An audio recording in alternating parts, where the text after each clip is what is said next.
Childhood and Education Number 13, College by Zvi Maushowitz, August 5, 2025. There's a time and a place for everything. It used to be called college. The Big Test.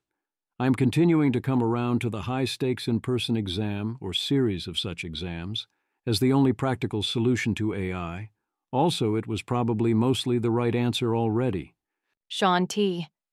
It's only cheatable because classes are set up to be cheatable. Offer in-class exams and oral presentations, and it is not cheatable. OSU stats classes were switching to group projects in lieu of finals even before ChatGPT because it's such an important skill in the workplace. Nate Silver. I took my junior year in London, and the whole system there was basically one high-stakes in-person exam at the end of the year. That's probably what I'd do if I taught a class now, plus opportunities to get your grade rounded up with class participation. I guess we should give students the opportunity to create a floor in other ways. Essentially, I think of this as a deal. If you do the assignments and participation and so on in a way that demonstrates effort and something goes wrong, we will soften the blow for you, which also encourages students in danger not to skip them. But if you're confident, then that's all indicative, and only the test matters. Testing. An alternative theory of how LLMs take tests, also great practical advice. David Chapman. My father, a high school English teacher, once took and aced the AP Physics exam with zero knowledge of the subject to prove a point. You do well on standardized tests by knowing how to take tests. LLMs know how to take tests. How my father did it. A thread. How to ace the AP Physics test without knowing physics. First of 2 answers to a challenge. The correct answer has different typography than the wrong ones. Extra space around X. This is common. Test writers screw up frequently. Image. This image shows a multiple-choice physics problem, number 378, about calculating the charge on 2 equally charged pith balls that are repelling each other, with 5 answer options ranging from 1.6 times 10 to the minus 19 coulombs to 8.2 times 10 to the minus 4 coulombs. The image illustrates how test formatting inconsistencies can reveal correct answers, as option B has noticeably different typography with extra spacing around the multiplication symbol X compared to the other choices. David Chapman. How to ace the AP Physics test without knowing any physics. Second answer. Reasoning about the question, not the content. These heuristics are quite reliable. Several other people in the thread answered similarly. How to win at any multiple-choice test without knowing anything. At least 2 of the answers are always wildly wrong, and you can eliminate them with basic sanity checks, and the correct answer is usually a medium value. How to ace the AP Physics test without knowing any physics, Part 3. You get the highest score if you answer 70% correct. If you eliminate 3 out of 5 clearly wrong answers on each question, that's 60%, so you only need to get a few more actually right. My counter-argument would be that physics is the best-case scenario. You do indeed know a lot about physics because the world is made of physics. The tricks work great. Most other subjects are not like that. You cannot get as far. ACT makes science portion optional. Also, scores keep going down. Legalize cheating on the big test. This is the world we have created in so many ways, and you wonder why students are so eager to use ChatGPT. Rachel Cohen. Incredible quote in the WSJ on testing accommodations. WSJ. If you don't have extra time, then your parents don't love you because it's so easy to get it. I am less scared by the ease of cheating and more by the view of not cheating as meaning you don't love your kids. I'm not so concerned about people getting extra time. As for most tests, the deadline should be a mercy to prevent students from staying there for days rather than costing you a lot of points. The historical rate of cheating was not low, although far from universal. Nate Silver. Using a very broad definition of cheating, did you cheat, even a little tiny bit, in college? Yes, 46.5%. No, 48.9%. Didn't attend college? 2.2%. Haven't finished college? 2.3%. Whereas this is the grading system working as designed, or at least how it should have been designed. Astra. A childhood story that my mom reminds me of is that in grade school I had poor grades in CS because typing tests were weighted heavily. But then suddenly my grades got a lot better because I discovered that the test results were stored in an accessible local file. I was worse at typing than anybody else in the class by a huge margin, also spelling. Michael, they did an XKT 2385 in real life. Grigory 128. The purpose of a system is what it does. Then there's the outright mandatory gaming of the system. Amanda Askell. I'm sure people would get mad if schools offered classes in how to game tests. But the art of gaming tests is basically just general-purpose problem-solving, and probably something we should teach kids to do. Might even force us to improve our tests.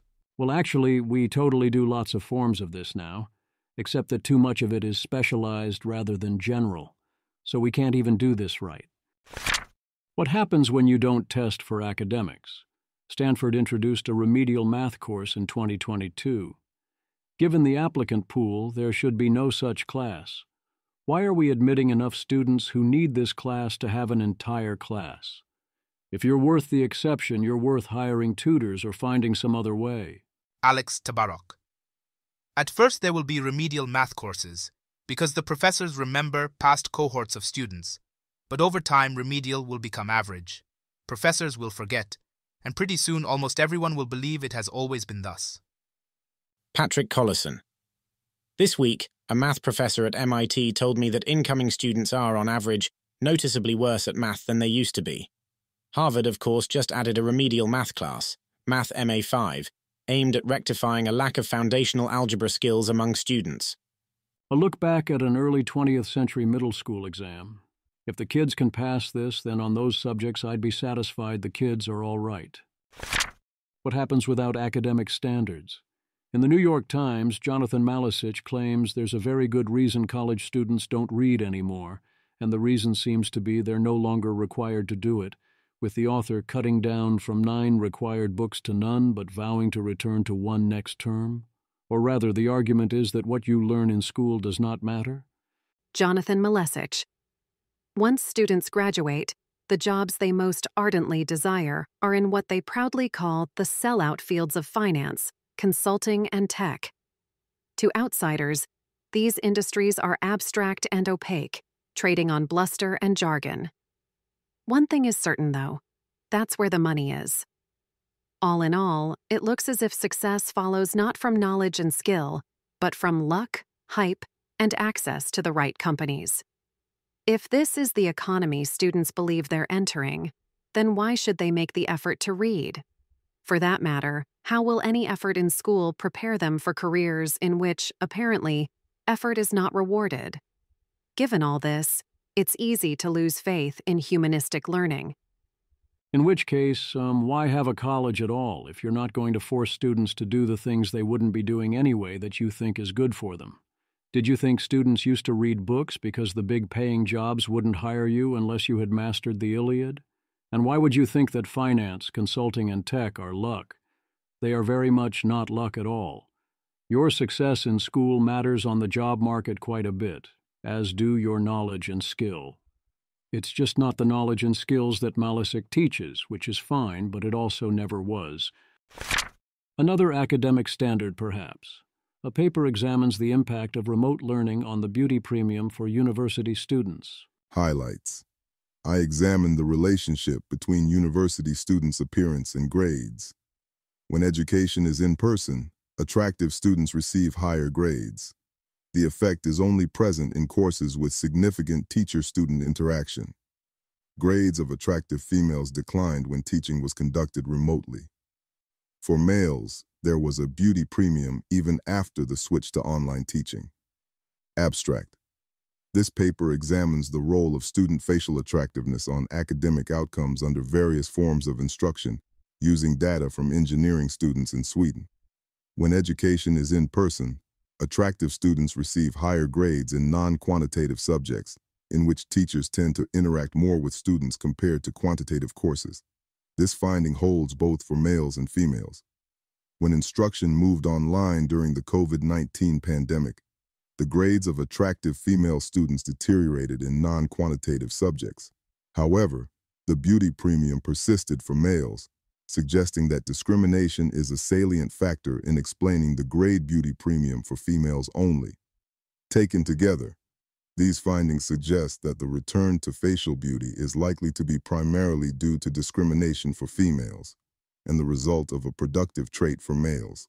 I find the interact more hypothesis amusing, since it's a strange way of saying professor can, at least within reason, make up whatever grades they want. A plausible hypothesis for the productive trait in males is confidence and a willingness to interact and work the system that survives not being physically proximate in a way that similar female strategies do not. Preference for interaction in males could be much more strongly tied to attractiveness than in females, for several obvious reasons. RIPE, Columbia Core Curriculum, and also social theory. When I was forced to endure the Columbia Core Curriculum, I would not say I enjoyed my experience, but I understood why most of the books were there. Claude offers this summary, which mostly matches my experience, but not entirely, and the ones that were added as optional, like Rawls and Marquez, seemed quite bad.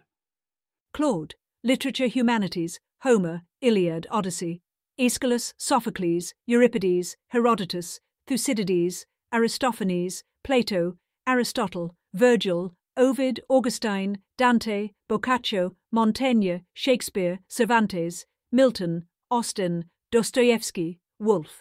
Contemporary Civilization, Plato, Aristotle, Bible, Augustine, Aquinas, Machiavelli, Descartes, Hobbes, Locke, Hume, Rousseau, Smith, Kant, Burke, Wollstonecraft, Mill, Marx, Nietzsche, Freud, Dubois, de Beauvoir. Whereas now, well, this does not seem like it is doing the thing at all. It seems like it is doing a very different, deeply ideological thing in at least the relevant section. Indoctrinating students into degrowth. Also, if the most important texts on social theory are all about degrowth, or even if that is a plausible claim to make, then we need to degrow social theory, with starting over afterwards being optional. Jason Kerwin. If the most important texts on social theory include 3 separate pieces on degrowth, then it's time to stop doing social theory. Joseph Porter. This is how Columbia's Contemporary Civilization course ends. A nice illustration of the lopsidedness of almost all humanities curricula, promising a wide range of perspectives, and then excluding all unapproved perspectives. Image, Gandhi, Hind Swaraj, or Indian Home Rule, Anti-Colonialism and Resistance. Fanon, The Wretched of the Earth, Anti-Colonialism and Resistance. King, Letter from Birmingham Jail, Anti-Colonialism and Resistance. Foucault, Discipline and Punish, Combahee River Collective, A Black Feminist Statement, Race, Gender, and Sexuality. De Beauvoir, The Second Sex, Race, Gender, and Sexuality. Fields, Slavery, Race, and Ideology in the United States of America, Race, Gender, and Sexuality. Saito, Slow Down, A Degrowth Manifesto, Climate and Futures. Pollan, An Eco-Modernist Manifesto, Climate and Futures. Pollan, Degrowth vs. A Green New Deal, Climate and Futures. Burton and Somerville, Degrowth, A Defense, Climate and Futures. White, Is It Colonial Deja Vu, Indigenous Peoples and Climate Injustice, Climate and Futures. Rural juror number 2. Still don't know how to explain to people that when a course assigns texts like the prof isn't expecting or even hoping that you'll agree with them. It's just that these are the most important texts in social theory from the last century, LOL. Someone else tried to defend the curriculum by scrolling up a bit. Image, Smith, The Wealth of Nations. Kant, Groundwork of the Metaphysics of Morals. Kant, Declaration of Independence, Revolutions and Rights. Kant, Amendments to the Constitution of the United States of America, Revolutions and Rights. Kant, The Declaration of the Rights of Man and of the Citizen, 1789, Revolutions and Rights. Kant, Declaration of the Rights of Woman, Revolutions and Rights. Kant, Haitian Constitution of 1801, Revolutions and Rights. Kant. The Haitian Declaration of Independence, Revolutions and Rights. Kant. The 1805 Constitution of Haiti, Revolutions and Rights. Wollstonecraft. A Vindication of the Rights of Women. Tocqueville. Democracy in America. Tocqueville. Essay on Algeria, American Perspectives. Douglas. What to the Slave is the 4th of July, American Perspectives. Occam. The Collected Writings of Samson. Occam, Mohegan, American Perspectives. Stanton. Address to the Legislature of New York, American Perspectives. Truth, Ain't I a Woman? American Perspectives. Walker. Appeal to the Colored Citizens of the World, American Perspectives. So there's still some of the real thing there, such as Smith and Kant, and I'm going to guess if you look at the fall term, once we go back before there is an America to despise, that part survived more intact. This is still overall a very different mandatory product, clearly with a very different mandatory goal. College tuition and costs. Tuition is going down. Image. This chart shows 3 panels tracking college costs from 2006 to 2024 for first-year in-state students at public 4-year institutions, with blue lines representing published prices and black lines showing net costs after grant aid. While published tuition, fees, and total costs of attendance have continued rising over the past decade, the net costs that students actually pay have declined since around 2017 to 2018, particularly for comprehensive expenses including housing and food. We will see if this is sustained, but tuition is at least not going substantially up in inflation-adjusted terms. Debt is going down. Tyler Cowan. As might be expected, the trajectory for student debt is down as well. About half of last year's graduates had no student debt. In 2013, only 40% did. Public first-time, full-time in-state tuition in 4-year colleges is both highly affordable and declining rapidly in real terms, in terms of what the students actually pay. Stefan Schubert. Huge drop in the cost of public college in the U.S., virtually unreported. The average inflation-adjusted net tuition and fees paid by first-time, full-time, in-state students enrolled in public 4-year institutions, 2012 to 2013, $4,340, 2024 to 2025, $2,480. Nonprofit schools declined from $19,330 in 2006 to 2007, in 2024 dollars, to $16,510 this year. That's not the story you typically hear. Borrowing is down too. Image. This chart displays annual federal student loan borrowing in billions of 2023 dollars, comparing 2008 to 09 to 2018 to 19 for both undergraduate and graduate students across subsidized, unsubsidized, and plus loan categories. While undergraduate borrowing declined substantially from $80.9 billion to $64.7 billion over this period, graduate student borrowing remained relatively stable at around $40 billion, but shifted toward more expensive unsubsidized and plus loans. Graduate school is a different story here. Increasingly, the forward-looking student debt problem looks like a graduate school and private, often for profit, college problem. Paying $10,000 total for 4 years of college is a fantastic deal, and not an amount that should be hard to repay. The actual catch is that you have to spend those 4 years learning rather than working. It costs a lot to run schools these days, far more than it seems like it should cost. A lot of that is lots of administrators. It still seems like there is a gap to explain, though. Daniel Buck. Teachers think we spend approximately $7,500 per student. National average is actually approximately $15,000 per student. Chicago spends approximately $30,000 per student. How can we have an honest conversation about education when teachers themselves get basic facts this wrong? The Obama administration had a great idea, which was to encourage inclusive access, a program where tuition includes the cost of their textbooks.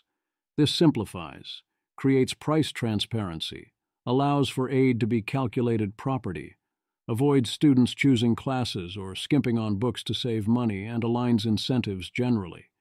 It seems obviously correct. The Biden administration disagrees, as part of its ongoing determination to screw up basic economic efficiency and functionality. They want to ban such programs. Some people frame the question of which way works better as complex. I do not think this is complex. At least this time, they are not trying to steal $1 trillion of taxpayer money to give mostly to wealthy party supporters, as they did in student loan forgiveness. Here's exactly what UPenn actually costs. Huge props for laying this out there. Jordan Weissman. This kind of transparency in college pricing would be great, but the reality is that the majority of private institutions can't do it because they use merit aid as a form of dynamic pricing where they just try to maximize what kids will pay. Image. This chart from the University of Pennsylvania shows the actual annual family contribution required at different income levels, demonstrating that while the total cost of attendance is over $92,000, families earning under $75,000 pay nothing, while those earning between $75,001 to $200,000 pay $29,360. The visualization breaks down costs into tuition, $60,920, housing/meals/fees/books/supplies, $29,360, and personal expenses, $2,008, with color coding to indicate whether families receive full aid, partial aid, or no aid based on their income bracket. It seems kind of insane that it's $30,000 a year in charges even if you don't pay tuition. I mean, wow, seriously. It seems like about $7,800 of that is actually just de facto tuition that they call fees, and the meal plan costs $6,534 and is mandatory for 2 years, which students called a blatant cash grab, as is the housing. Looking at this as a marginal tax rate, we see a huge cliff at $75,000, with an instant overall 39% tax rate attaching if you cross that boundary, and overall on the first $400,000 the tax rate is 23%. That's all on pre-tax income, not post. Negotiation. Did you know that once accepted at a college, you can absolutely negotiate? Eric Nelson. My daughter got a 50% scholarship to a private national university, and she wrote to them saying, "You're my top choice, and I'll enroll immediately if you give me $20,000 more." And they did. Who knew? It was a merit scholarship. And yes, she sent a very nice letter saying another school had given her more. Eddie Gallagher. My daughter got a full ride to Seton Hall, but toured in February and it was freezing. Then she toured at the University of San Diego and fell in love. She wrote an email to the university president and explained the situation. The next week she got the president's scholarship. For the students a college actually wants, such as those getting merit scholarships, once they've already committed the slot, they realize a large surplus when you say yes. So it makes sense to try and negotiate a bit. They're not going to rescind the offer. Skipping college. On a purely self-interested basis, who should skip college? Brian Kaplan notes that the jobs not requiring degrees are often quite solid. You shouldn't let people potentially looking down on you distract you from that fact. Nor should you let others tell you whether you are smart. You know better than they do. He then focuses on the sheepskin effect, that most of the selfish benefits of college come when you graduate, and that if you pick an easy major, you probably won't see much benefit even then. So he sensibly suggests that you should go to college only if you have what it takes to reliably graduate with a real major, which he equates to roughly an SAT of 1,200. Adjust your score 50-100 points for grades and motivation. And if you think you're going to get through via an extraordinary effort, why not put that effort elsewhere? I would take this one step further. In the Kaplan model, the alternative to college is getting a standard job and career track like trying to be a manager at Panda Express. Not that there's anything wrong with that, but you can almost certainly do better if you go to trade school and move towards a job like plumber or electrician. The middle path is basically free money, and then there's the other path, which is entrepreneur, of starting a business, which can be a startup but in no way needs to be one. This is the way, if you can do it. Or you can do any number of other things, such as learn to code, play poker, etc. Skipping college to go straight into a job you would have wanted anyway, or at least spending less time in school first, is the definition of nice work if you can get it, if that work is indeed sufficiently nice. The trick is convincing them to let you do that, and it makes sense that some employers like Palantir are trying to hire right out of high school instead. Ruxandra Teslo argues this is all also feminist because it allows women to get into position to start families while still within their fertility window. But as she says, this benefits everyone. Who wouldn't want to start real work at 18 instead of 24? Flo Crivello outright makes the case that essentially no one should ever go to college and people should start working at age 14, 16 as he did, that working is a better education than a formal education, and noting that Ben Franklin started working full-time at 12, Carnegie at 13, and Rockefeller at 16, whereas the modern plan is that college and even your 20s are for fucking around, and this does not go great especially for fertility, but also for producing value. The problem is getting out of the signaling trap. Respect their authority. Another reason to skip college, what are they largely trying to teach you? Near Cayenne, the RLHF that colleges perform on smart students seems particularly bad, not just because the goals are artificial and gameable, but also because it encourages a default operational loop of wait for an authority figure to tell you what to do next. Tunient. Yeah, training myself out of hacking bad tests assigned by authority figures seems like a pretty hard but important task. Not sure exactly how to go about it, though. Maine. It is so unbelievably hard to break this in people. I wish I knew how to fix them. Near Cayenne. Some good examples I've seen were putting them by people who they can relate to, but are much higher agency. But it still takes a long of time and doesn't scale well. A huge fraction of the smartest people I know spend their lives trying to recover from this, generally with mixed success. You can mitigate, but you can't entirely cure. Men skipping college. Why are so few men going to college? There are essentially three theories. 1. Men and our educational system don't mix. It favors female talents and values. 2. Men face bad incentives and are making rational decisions. 3. Men are idiots. These theories are not exclusive. Celeste Davis offers a potential new version of a mix of Theory 2 and Theory 3. Male flight. Dr. Ann Lincoln. There was really only one variable where I found an effect, and that was the proportion of women already enrolled in vet med schools. So a young male student says he's going to visit a school, and when he sees a classroom with a lot of women, he changes his choice of graduate school. That's what the findings indicate. What's really driving feminization of the field is preemptive flight, men not applying because of women's increasing enrollment. Celeste Davis. For every 1% increase in the proportion of women in the student body, 1.7 fewer men applied. One more woman applying was a greater deterrent than $1,000 in extra tuition. The rational decision version of this is a prestige and robustness story. Here are 2 stories given of male flight. Celeste Davis. Interior design. William Morris is considered the father of interior design. After finishing his education at Oxford, he began an architectural design school called The Firm, just for men. Many universities had interior design programs, until women began to enter the design space, at which point it was relegated to a mere hobby. Since the influx of women, interior design programs have been pulled from almost all universities. Teaching. In the 18th century, schooling in colonial America was reserved for the white and the wealthy. Most tutors were men who taught boys. By the middle of the 19th century, girls started becoming students and women became teachers. Consequently, men swiftly left the profession. The pay dropped and teaching was no longer considered a prestigious occupation. If a profession becomes lower paying and lower prestige, there is a lot less reason to go into that profession. A large influx of new students is a lot of extra supply, so it is inevitable that at least pay will go down. And if prestige is also doomed to go down, or the profession will now damage your outlook in the dating market, then however unfair that is, that's another good reason to bolt.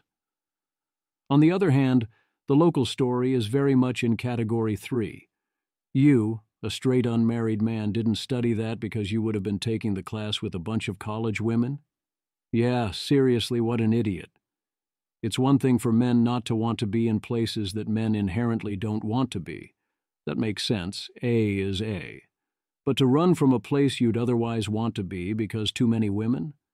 You can say they are worried people won't think you're manly or cite whatever masculinity norms you want. It's all shorthand for what an idiot. The same goes for college in general. If you are a man and hear that a college is 60 to 40 female and you think, oh, that means I would have a worse time there, then again, what an idiot. And then it happens again on the dating market. If the men don't see the value in that, they probably shouldn't go to college after all. They clearly are not smart enough. Stanford still hates fun. Julia Steinberg did an excellent job interviewing new Stanford President Levin, discovering yet more reasons to skip college. I'm hopeful to see a game theorist running the place. But his answer about how he is using game theory is a bunch of generic, contentless slop, as Tyler Cowen correctly noticed was Levin's general practice throughout. Another question was about the college curriculum, where students are contract graded, gets an automatic A if they turn their work in on time regardless of quality. Seriously, what the hell is that? If you want to be pass/fail, I hate that, but at least actually be pass/fail. Everyone getting an A makes a mockery of the concept of grades. The very name contract graded is a dystopian nightmare. Levin tries to say this is the best tradition of something at Stanford to try new things out and iterate and improve, but that's not an excuse, nor does he show any sign he understands the problem. He is challenged that professors on Democracy Day turned it into a mandatory Harris campaign event, and he says that was choices of professors, so it's fine. He's challenged that donations are 96% Democratic, and he blames the zip code. He says the giant No Justice, No Peace banner can indefinitely hang because it's advertising an exhibit. He later says they need to be open to debate from all ideologies, but I see no sign he has any indication of making that happen. On AI, he tries to pretend that Stanford is still relevant, rather than it having almost no chips and its top professors abandoning academia for business. And he tries to have it both ways, with AI changing education while Stanford somehow continues to make sense and keep its people employed. His refusal to even say the best or worst dorm is the central answer here. No fun. Or perhaps it is this classic chef's kiss. Stanford Review. What is the most important problem in the world right now? President Levin, there's no answer to that question. There are too many important problems to give you a single answer. Stanford Review. That is an application question that we have to answer to apply here. President Levine, here's a non-answer to your question. Which was in effect to say the question you are working on right now. He also wouldn't name a favorite class or give any concrete prediction. What a tool. Value of college. Another reason to maybe skip college. The wage premium for going to college for lower-income students has halved since 1960. Higher-income students take more profitable majors at better colleges now, so they benefit a lot more. Tyler Cowen speculates this could be because the population is more sorted, which implies a lot of the old premium was getting more out of the signaling mechanism, combined with a sorting effect, and also that the students who did go to college were in better position to benefit. The paper suggests it is because we've neglected the lower-level universities. Employment prospects after college. No, philosophy and art history are not good ideas for staying employed. Sorry. Business news. Warning, misleading. According to the Federal Reserve Bank of New York, the college majors with the lowest unemployment rates for the calendar year 2023 were nutrition sciences, construction services, and animal/plant sciences. Each of these majors had unemployment rates of 1% or lower among college graduates ages 22 to 27. Art history had an unemployment rate of 3% and philosophy of 3.2%. Meanwhile, college majors in computer science, chemistry, and physics had much higher unemployment rates of 6% or higher post-graduation. Computer science and computer engineering students had unemployment rates of 6.1% and 7.5% respectively. Seth Byrne. Yay, philosophy. Tyler Cowen. Here is the full story. Why is this? Are the art history majors so employable? Or are their options so limited they don't engage in much search and just take a job right away? Kyla Scanlon, majors in nutrition, art history and philosophy all outperformed STEM fields when it comes to employment prospects. Scott, commenting on this in MIPSAR, these articles are looking only at unemployment and neglecting the abysmal underemployment rates for graduates of these majors. Per that same Fed report, nutrition sciences, 46.8%, art history, 46.9%, philosophy, 41.2%. Underemployment for the majors they mock: computer science, 16.5%, computer engineering, 17%, economics, 31.9%, finance, 31.5%. One has to suffer from serious innumeracy to think that Fed report suggests the conventional parental wisdom about employable majors is way off base, and that more kids should be majoring in the humanities. Brent, Mr. Art history students are aware of the lack of jobs in their field and thus will take any employment opportunities, such as a barista's, and at lower wages. Those in STEM are holding out for meaning jobs related to their studies that pay a better wage. Joe Flaherty. It is also worth noting that STEM majors make nearly 2x as much as those in the majors mentioned and suffer from much lower rates of underemployment. Image. These 3 images present a comprehensive table of college major employment outcomes, showing unemployment rates, underemployment rates, early and mid-career median wages, and graduate degree attainment across dozens of fields from accounting to physics. The data reveals that while majors like art history and philosophy have relatively low unemployment rates, 3.0% and 3.2% respectively, they suffer from high underemployment rates, 46.9% and 41.2%, and lower median wages compared to STEM fields like computer science and physics, which have higher unemployment, but much better wage prospects and lower underemployment. Consider those last 2 lines. Yes, philosophy has a lot less unemployment, but I'd much rather be in the physics group. The median wage is almost 50% higher, and the right tail is big if you pivot into tech or finance. I do think the higher unemployment is that art history or philosophy majors know they can't hold out for the jobs they most want, whereas the physics and computer science majors can hold out. Fixing college. Tyler Cowen says we need a revolution in higher education, and we will know it when we see top universities stop thinking about teaching in terms of satisfying a fixed class load and start rewarding innovation and adapting to what makes sense for teaching a given subject. The post is confusing to me because it has the implicit background assumption that college is about learning things in classes, or that teaching things in classes is a large part of the job of a professor. I strongly agree the system could do a much better job of teaching material to students, but my presumption is that it is not so interested in doing that, either in relation to AI or otherwise. Hollis Robbins argues that business metrics broke the university. Colleges increasingly started maximizing for student outcomes, prestige, and other KPIs, and used centralized power to do it. In the process, they deprioritizing getting out of the way for faculty so that departments and professors could run their own corners and power bases, both to do unique work and advocate distinct positions, which also meant that there was nothing to stop various ideological pressures coming from certain parts of the faculty and student body from overrunning the campus. Do not donate to a college. If you're trying to do good, donating to your alma mater is deeply foolish, so if you are a college, what do you do when people stop feeling obligated to do it? Polymath. I'd be curious to know what the demographics of university donations are these days. All my friends under 40 see college as a service they paid through the nose for, and that transaction completed on graduation. Donating more money to them feels like donating to a car dealership. They're not wrong. I'm happy kids have realized this is stupid and they've already been robbed enough.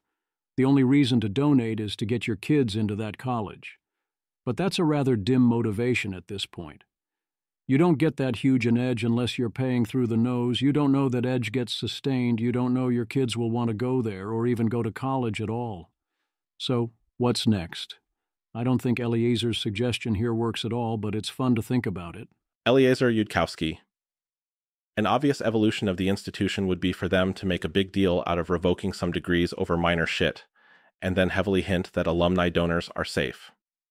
You'd no longer own a degree. You'd rent one, just like you no longer own the software you use. Student loans are a glorious thing for them. They control your ability to get a job, so why shouldn't they demand a nice portion of the first 20 years' receipts? But with degrees that you have to pay to keep, they could scale the required payments even further, just like they scale back financial aid if you have a scholarship.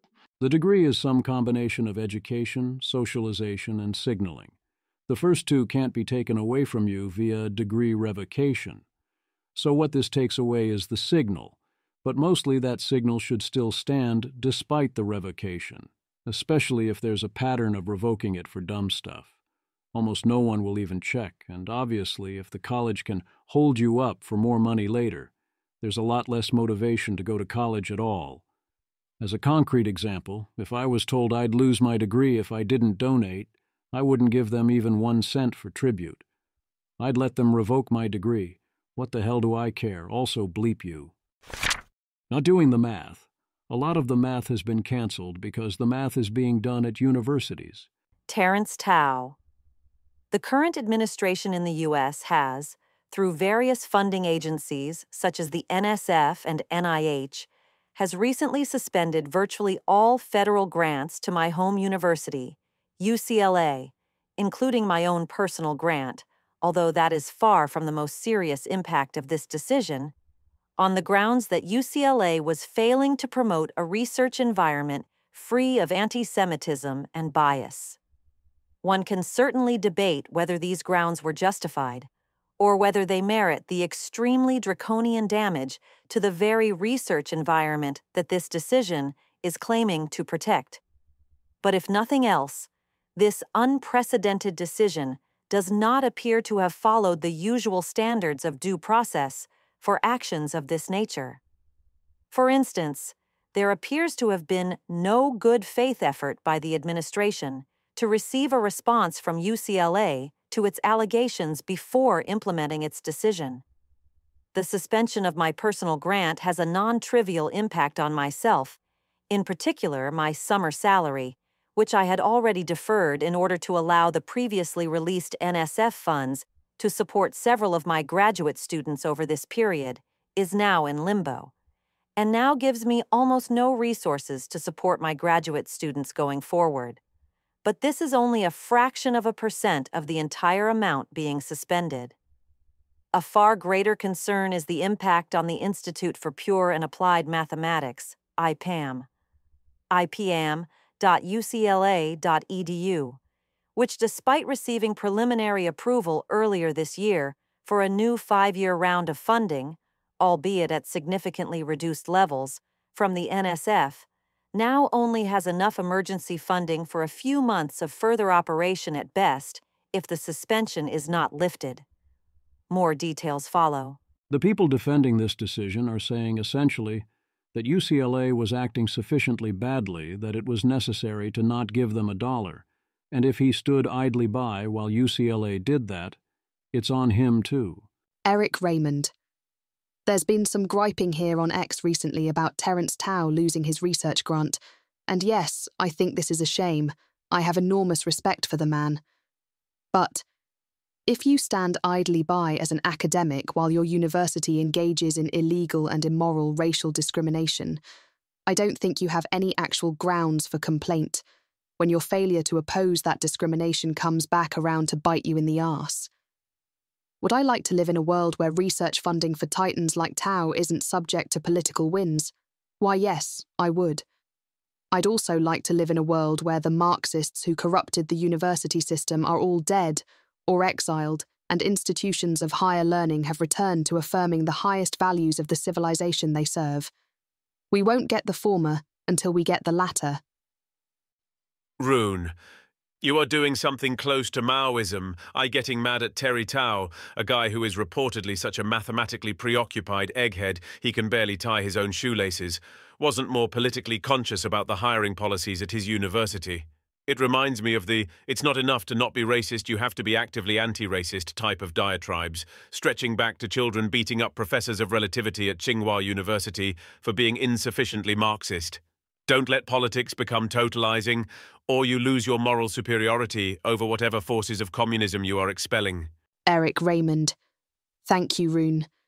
That's the most thoughtful response I've seen on this thread, and you'd have a point if I were actually mad at Tao or wanted him to suffer. But I don't. I'd be delighted if he collected a wealthy patron and could refrain from thinking about politics ever again. I'm lamenting the fact that Tao and people like him didn't oppose the Long Marchers before they became so entrenched in the universities that only Donald Trump with fire and sword could even dream of disrupting their hegemony. Like it or not, when we join institutions, and especially when we become stars of those institutions, we get to be held partly responsible for the institution's behaviour. It has to be that way. Otherwise, the incentives for stars to push back against institutional behaviour that veers into corruption and evil would disappear.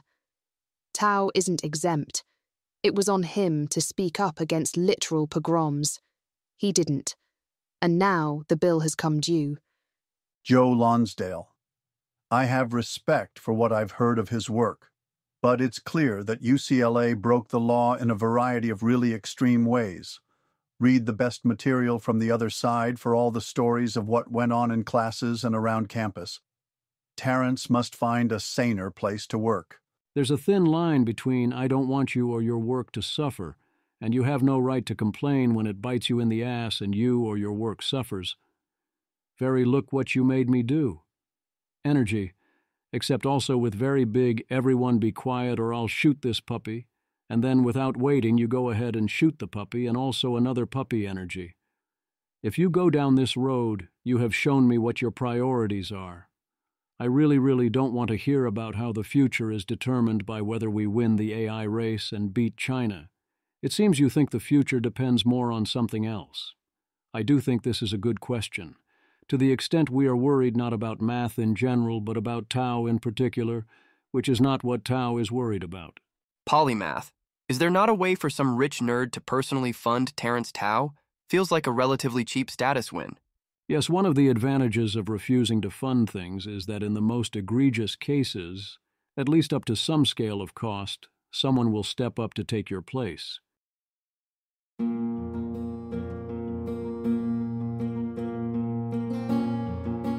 This has been an episode of the Don't Worry About the Vase podcast. If you enjoyed this podcast, please visit thezv.substack.com to support the author. If you enjoy having AI-narrated episodes, please note this is a listener-supported podcast. To receive new posts and support the cost of creation, consider becoming a subscriber at dwatvpodcast.substack.com. Thanks for listening.